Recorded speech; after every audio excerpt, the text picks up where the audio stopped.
सबको नमस्कार, प्रणाम, सत श्री अकाल।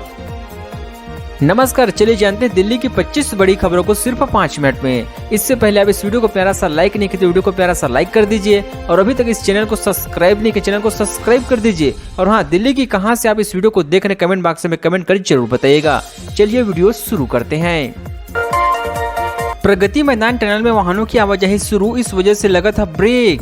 देश की राजधानी दिल्ली में हुई बारिश और बढ़ते यमुना का जलस्तर के बाद लोगों की समस्याएं लगातार बढ़ती जा रही है। इसी बीच दिल्ली वालों को बड़ी राहत मिली है। एनसीआर के कई शहरों को सीधा दिल्ली से जोड़ने वाले प्रगति मैदान टनल में एक बार फिर से वाहनों का आवागमन शुरू हो चुका है। प्रगति मैदान टनल में बीते दिनों हुए जल जमाव के बाद गाड़ियों के आवागमन को प्रतिबंध कर दिया गया था। इस टनल से वाहनों के आवागमन पर रोक की वजह से यहां से गुजरने वाले वाहन दिल्ली के ओटीओ रूट से गुजर रहे थे, लेकिन एक बार फिर से प्रगति मैदान में ट्रैफिक आवागमन शुरू होने से वाहन चालकों और इधर से गुजरने वाले काफी राहत मिली है। खासकर गाजियाबाद नोएडा के सभी वाहन अब सीधे इंडिया गेट की तरफ जा सकेंगे। जल भराव को देखते हुए बदले गए डीटीसी बसों के रूट, जानिए क्या है नया प्लान। कुछ दिन पहले राजधानी में हुई बारिश और लगातार बढ़ रही यमुना जलस्तर के बाद कई प्रमुख सड़कों पर हुए जल जमाव और जर्जर सड़कों की वजह से अब बसों के रूट में भी बदलाव किए गए हैं। दिल्ली के अंडरपास जगहों से बसों के गुजरने की दिक्कत से हुए रूट में बदलाव किया गया। स्थिति सामान्य होने पर यह बसें नए रूट से अलग गंतव्य के लिए पहुंचेगी। इससे पहले भी दिल्ली में हो रही बारिश के दौरान यात्रियों को इससे संबंध में सूचनाएं दी गई थी, लेकिन एक नए रूट प्लान में कुछ अन्य प्रमुख जगहों से भी बसें के रूट में आवश्यक बदलाव किया गया है। मेरे नाम से बहुत बड़ा फ्रॉड हो रहा है, आम आदमी पार्टी संजय सिंह ने मुंबई पुलिस से किया है शिकायत। आम आदमी पार्टी के राज्यसभा सांसद संजय सिंह ने मुंबई और मध्य प्रदेश पुलिस से शिकायत किया है। संजय सिंह ने ट्वीट कर कहा है कि मेरे नाम पर बहुत बड़ा फ्रॉड हो रहे हैं। पहले मध्य प्रदेश के अध्यक्ष रानी अग्रवाल जी को फोन आया, उसने पैसे की मांग की गई। आज मुंबई अध्यक्ष प्रीति मोहन जी को फोन आया है, आखिर ये कैसा हो रही है। मुंबई पुलिस और एसीपी पुलिस इसका संज्ञान ले और कार्रवाई करे। हमने पहले चेतावनी दी थी, अरविंद केजरीवाल के बाजीराव दौरे पर बीजेपी ने कसा तंज। दिल्ली के सीएम अरविंद केजरीवाल के वजीराबाद दौरे पर दिल्ली बीजेपी अध्यक्ष वीरेंद्र सचदेव ने कड़ी प्रतिक्रिया दिया है। बीजेपी नेता ने सीएम अरविंद केजरीवाल पर निशाना साधते हुए कहा कि आज जब दिल्ली की जनता के सिरे से ऊपर से पानी गुजर रहा है तब केजरीवाल फोटो खिंचवाने वजीराबाद जा रही हैं। हर बात पर प्रचार करने वाले सीएम, एड देने वाले सीएम के अखबारों में एड देकर दिल्ली की जनता को चेताना नहीं चाहते।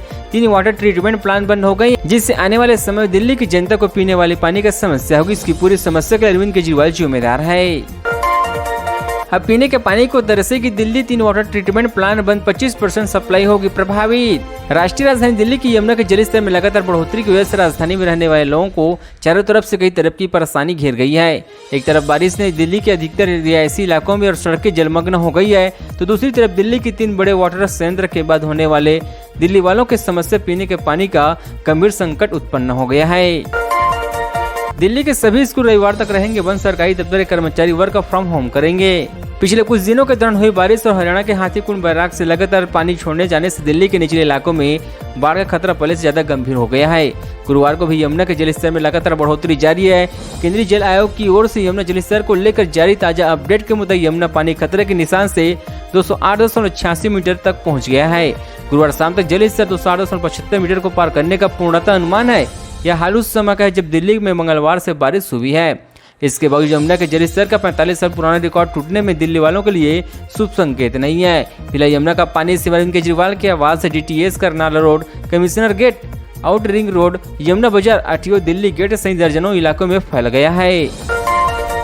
दिल्ली में आपातकाल से निपटने के लिए 4 लेयर फार्मूला तैयार, सीएम अरविंद केजरीवाल ने बताया पूरा प्लान। देश की राजधानी दिल्ली में यमुना का पानी खतरे के निशान से करीब 3 मीटर ऊपर चढ़ गया है। इस कारण से नदी किनारे बसे दिल्ली के 22 इलाकों में जलभराव हो गया। आलम यह है कि लोगों को अपनी जान बचाने के लिए घर छोड़कर दूसरे इलाकों में पनाह लेनी पड़ रही है। बाढ़ के कारण लोगों के खाने पीने का संकट भी खड़ा हो गया। इनके हालात से निपटने के लिए दिल्ली को उपराज्यपाल विनय कुमार सक्सेना की अध्यक्षता में गुरुवार को डीडीएम की बैठक बुलाई गई है, जिसमें 4 लेयर फार्मूला तैयार किया गया है। ग्रेट नोएडा के गैलेक्सी प्लाजा में भीषण आग, जान बचाने 3 मंजिले से कूदे लोग, कई हुए घायल।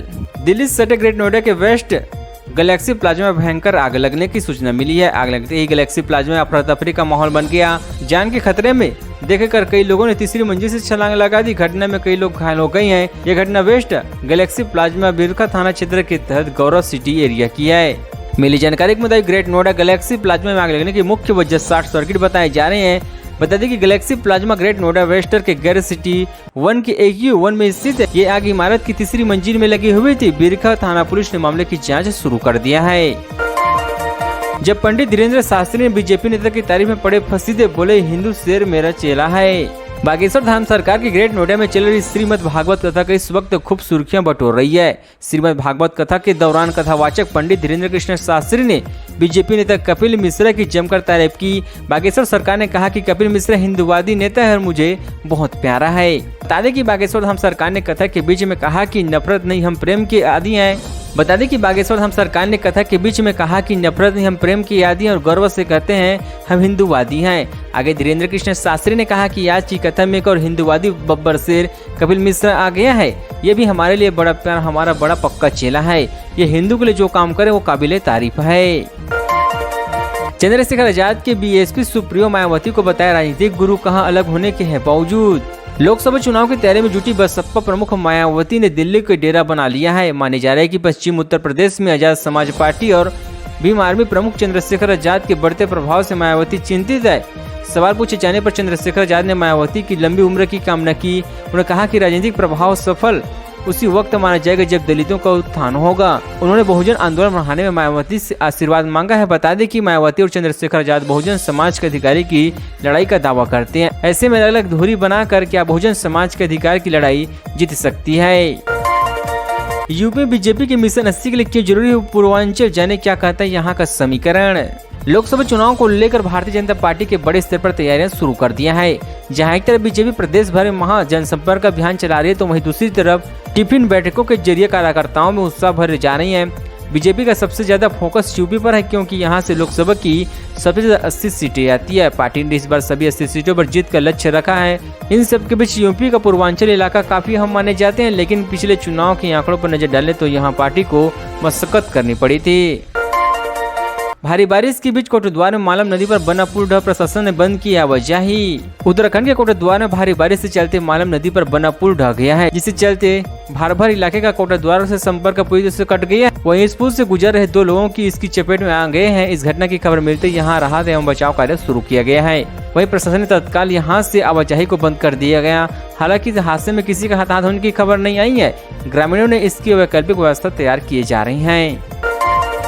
दिल्ली में उत्तराखंड पर कांग्रेस का महामंथन, खड़गे और राहुल गांधी ने इस नेताओं के साथ की है बैठक। लोकसभा चुनाव को लेकर हर पार्टी ने अपनी तैयारियां तेज कर दी है। बीते कुछ दिनों से कांग्रेस की दिल्ली में अलग अलग राज्यों की बैठक हो रही है। इसी दौरान विधानसभा चुनाव पर भी चर्चा हुई है, लेकिन गुरुवार को दिल्ली में उत्तराखंड के कांग्रेस नेताओं के साथ पार्टी अलग मान्य बैठक किया है। कांग्रेस मुख्यालय में हुई इस बैठक में कई मुद्दों पर चर्चा हुई है। बैठक कांग्रेस के राष्ट्रीय अध्यक्ष मल्लिकार्जुन खड़गे और राहुल गांधी के नेतृत्व में हुई है। इसी दौरान बैठक के दौरान आगामी लोकसभा चुनाव को लेकर पार्टी की तैयारियां पर चर्चा हुई है। कर्ज लेकर पत्नी को पढ़ाया, सरकारी नौकरी लगी तो छोड़कर चली गई और एक ज्योति मौर्य जैसा केस। पीसीएस अधिकारी ज्योति मौर्य और उनके पति आलोक मौर्य के बीच का विवाद अभी शांत नहीं हो पाया है। इसी बीच प्रदेश के कई और ऐसे मामले सामने आने शुरू हो गए हैं। कानपुर के देहात में भी एक ट्रक ड्राइवर ने अपनी पत्नी पर पढ़ा लिखा कर सरकारी नौकरी मिलने के बाद धोखा देकर आरोप लगाया है। पति का कहना है कि पत्नी को नर्स बनाने के लिए उसने कर्ज लेकर उनकी पढ़ाई लिखाई करवाई, लेकिन जब उसकी सरकारी नौकरी लग गई तो वो बच्चों के साथ घर छोड़कर चली गई। ये मामला कानपुर देहात के भोगनीपुर कोतवाली क्षेत्र में स्थित हिंडी गाँव का है। तेजस्वी से बीजेपी मांग रही इस्तीफा। सबसे बड़ी बात यह है कि क्या लोग चाहते हैं सर्वे में गजब का रिजल्ट। बिहार के डिप्टी सीएम तेजस्वी यादव पर लैंड फॉर जॉब के मामले में सीबीआई ने चार्जशीट दाखिल किया है। 12 जुलाई को दिल्ली के राउत एवज कोर्ट में सुनवाई की थी, लेकिन यह 8 अगस्त तक के लिए टाल दी गई है। इस मामले में बिहार के मुख्यमंत्री नीतीश कुमार को बीजेपी लगातार घेर रही है। तेजस्वी यादव को बर्खास्त करने की मांग कर रही। इसे लेकर आज गुरुवार को बीजेपी की ओर से विधानसभा मार्च किया जा रही है। इस सबके बीच सबसे बड़ा सवाल यह है कि क्या लोग चाहते हैं। महाराष्ट्र के बाद बिहार में होगी टूट, सुनील कुमार मोदी ने भविष्यवाणी के पीछे बताई बड़ी वजह। बिहार के महागठबंधन सरकार को लेकर बयान देते हुए राज्यसभा सदस्य और पूर्व उप मुख्यमंत्री सुनील कुमार मोदी ने बुधवार को जमकर हमला बोला है। भविष्यवाणी करते हुए कहा कि महाराष्ट्र की तरह बिहार में भी टूटी होगी। सुनील कुमार मोदी ने साझा में मीडिया को यह बताया कि साझा पहुंचे राज्यसभा सदस्य सुनील कुमार मोदी का PWDR कार्यालय में बीजेपी के नेताओं और कार्यकर्ताओं ने स्वागत किया। इसी तरह उन्होंने स्थानीय पार्टी के नेताओं के साथ कई बिंदुओं पर बातचीत किया है।